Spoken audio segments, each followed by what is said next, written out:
नमस्कार बंधुरा उमा फूड किचेनेर आरो एकटी नतून पर्वे आपनादेर सबाइके स्वागत। आज आमी आपनादेर तैरी करे देखाबो पालং शाक दिए डिमेर एकटी दुर्दान्त स्वादेर रेसिपि। आपनारा निश्चयई एई शीतेर समय पालং शाकेर नानान धरनेर रेसिपि तैरी करे खियेछेन बा खाच्छेन। बंधुरा एई शीतेर पालং शाक दिए एकबार अंतत एई डिमेर रेसिपि आपनारा तैरी करे खान। आशा करछि आपनादेर सकलेरই खूब भालो लागबे। चलुन ताहले आर देरी ना करे शुरू करा जाक आमादेर आजकेर एई भिडियोटी। सबार प्रथमे चले एसेछि ग्यास ओभेनेर दिके। आमी एखाने एकटी कड़ाइर मध्य परिमाण मतो जल नियेछि बा एखाने 2 ग्लास परिमाण जल नियेछि। आर बंधुरा आमरा एखाने पालং शाकटाके एकटु भापिये नेब। आमी एखाने हाफ आटी पालং शाक व्यवहार करछि जेहेतु आमी डिमेर परिमाणटा कम नियेछि। पालং शाकेर गोड़ार दिकटा फेले दियेछि माने शक्त अंशटा आर शुधु पातार दिकटा नियेछि एबं भालोभाबे परिष्कार करे धुए नियेछि। एबारे एई फुटন্ত गरम जलेर मध्य दिये मिनिट 2 जोन्नो आमी एटिके फुटिये नेब। खूब बेशिक्षण किन्तु धरे सिद्ध करार आमादेर कोनो प्रयोजन नेই। मिनिट 2 मतो फुटिয়ে নেওয়ার পর এবার এগুলোকে তুলে নেব। তুলে নিয়ে আমরা কিন্তু এগুলোকে ঠান্ডা জলের মধ্যে চুবিয়ে দেব। আমি এখানে কয়েক টুকরো বরফ নিয়েছি জলের সঙ্গে যাতে করে জলটা একটু বেশি ঠান্ডা হয়ে যায়। এবার এই ঠান্ডা জলের মধ্যে পালং শাকটাকে দিয়ে দেওয়ার ফলে পালং শাকের কালারটা কিন্তু খুব সুন্দরভাবে সবুজ থাকবে, কালো হয়ে যাবে না। আপনারা কিন্তু এই টিপসটা অবশ্যই ফলো করবেন, এতে করে গ্রেভির কালারটা খুবই সুন্দর হবে। শাকটা ঠান্ডা হয়ে যাওয়ার পর আমি এখানে একটি গ্রাইন্ডিং জারের মধ্যে নিয়ে নিলাম আর এর সঙ্গে নিয়ে নেব আমি কিছুটা পরিমাণ ধনেপাতা কুচি।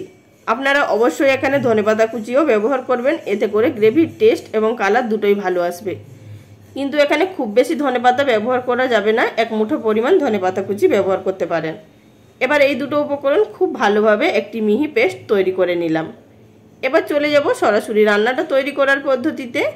আবারও চলে এসেছি গ্যাস ওভেনে। একটি কড়াই বসিয়ে আমি এর মধ্যে দিয়ে দিলাম 1.5 টেবিল চামচ পরিমাণ সরষের তেল। তেলটা ভালোভাবে গরম হয়ে যাওয়ার পর দিয়ে দিলাম 1/4 টিস্পুন পরিমাণ হলুদের গুঁড়ো, দিয়ে দিলাম 1/4 টিস্পুন পরিমাণ নুন। আমি এখানে এবার ডিমগুলোকে ভেজে নেব। এই 4টে ডিম আগে থাকতে আমি সিদ্ধ করে নিয়েছিলাম এবং খোসা ছাড়িয়ে ডিমের গায়ে একটু করে চিড়ে নিয়েছি যাতে করে মশলাটা ভালোভাবে ডিমের মধ্যে ঢোকে। আর এই ডিমগুলোকে খুব বেশি কড়া করে ভাজার প্রয়োজন নেই, হালকা একটু ভেজে নিলেই কিন্তু ডিমগুলো খুব সুন্দরভাবে ভাজা হয়ে যাবে। ডিমগুলো হালকা ভেজে নেওয়ার পর এবার এগুলোকে তেল থেকে উঠিয়ে নেব। আমি এখানে আর কিন্তু অন্য তেল ব্যবহার করব না, এই তেলের মধ্যেই আমাদের রান্নাটা হয়ে যাবে। এবার আমি এই তেলের মধ্যেই দিয়ে দিলাম একটি বড় সাইজের কুচিয়ে নেওয়া পেঁয়াজ। পেঁয়াজটিকে আমি এখানে ছোট ছোট টুকরো করে কুচিয়ে নিয়েছি। এখানে আমি গরম মশলার ফোড়ন ব্যবহার করিনি, আপনারা চাইলে এখানে জিরে বা গোটা গরম মশলা ফোড়নও ব্যবহার করতে পারেন। পেঁয়াজের কালার চেঞ্জ হয়ে যাওয়ার পর দিয়ে দিলাম 1 টেবিল চামচ পরিমাণ আদা রসুন বাটা। আদা রসুনটাকেও কিন্তু আমাদের ভালোভাবে ভেজে নিতে হবে। গ্যাসের ফ্লেম লোতে থাকা অবস্থায় মিনিট 2 জন্য আমি এটিকে ভেজে নিলাম। এবার এর মধ্যে কিছু উপকরণ অ্যাড করব। প্রথমে এর মধ্যে দিয়ে দিচ্ছি 1/2 টিস্পুন পরিমাণ হলুদের গুঁড়ো, দিচ্ছি এখানে 1/2 টিস্পুন পরিমাণ জিরে গুঁড়ো, দিয়ে দেব 1/2 টিস্পুন পরিমাণ কাশ্মীরি রেড চিলি পাউডার, এটি কালারের জন্য ব্যবহার করলাম, আপনারা না চাইলে নাও দিতে পারেন। দিলাম 1/2 টিস্পুন পরিমাণ ঝালের জন্য লঙ্কা গুঁড়ো আর দিলাম 1/2 টিস্পুন পরিমাণ ধনে গুঁড়ো। দিয়ে দিলাম একটি মাঝারি সাইজের টমেটো, সেটিকে গ্রেট করে নিয়েছি, আপনারা চাইলে কুচি করেও দিতে পারেন। এবার দিয়ে দিচ্ছি সামান্য পরিমাণ জল যাতে গুঁড়ো মশলাগুলো পুড়ে না যায় এবং ভালোভাবে ভাজা হয়। এবার সমস্ত উপকরণগুলোকে ভালোভাবে মিশিয়ে খুব সুন্দর করে কষিয়ে নিতে হবে আমাদেরকে। মশলাটিকে কিন্তু আমাদের লো ফ্লেমে কষিয়ে নিতে হবে যতক্ষণ না মশলা থেকে তেল ছাড়ছে। মশলা যখনই ভাজা হয়ে যাবে সেই পর্যায়ে আমাদের দিয়ে দিতে হবে আগে থাকতে বেটে রাখা পালং শাক। পালং শাক বাটা দিয়ে দেওয়ার পর আবারও লো ফ্লেমে এটিকে ভেজে নিতে হবে যতক্ষণ না মশলা থেকে আবারও তেল ছেড়ে দিচ্ছে।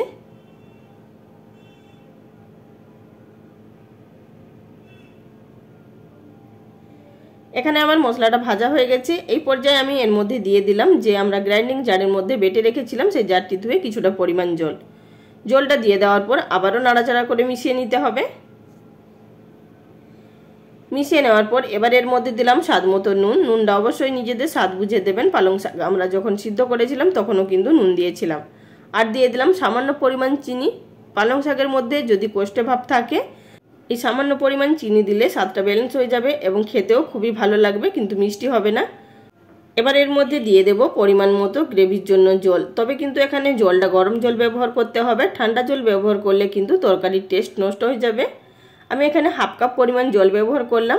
গ্রেভিটা আমি এখানে একটু থকথকে রাখবো, মানে খুব বেশি ঝোলও করব না আবার খুব বেশি কষাও করব না।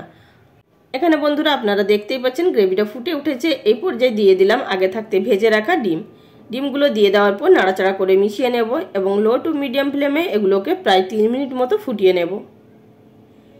মিনিট 3 লো ফ্লেমে ফুটিয়ে নেওয়ার পর উপর থেকে দেখতেই পাচ্ছেন এখানে তেল ভেসে উঠেছে। আর এই পর্যায়ে আমি দিয়ে দিলাম এর মধ্যে 1/4 টিস্পুন পরিমাণ শাহি গরম মশলার গুঁড়ো।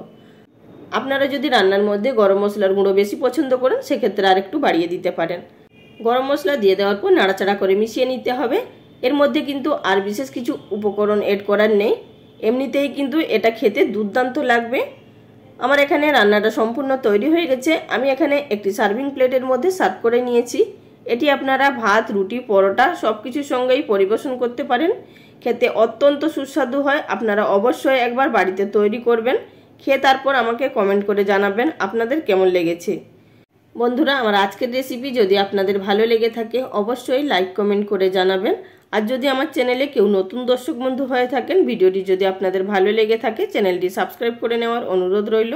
আজ এই পর্যন্ত, সবাই ভালো থাকবেন। নমস্কার।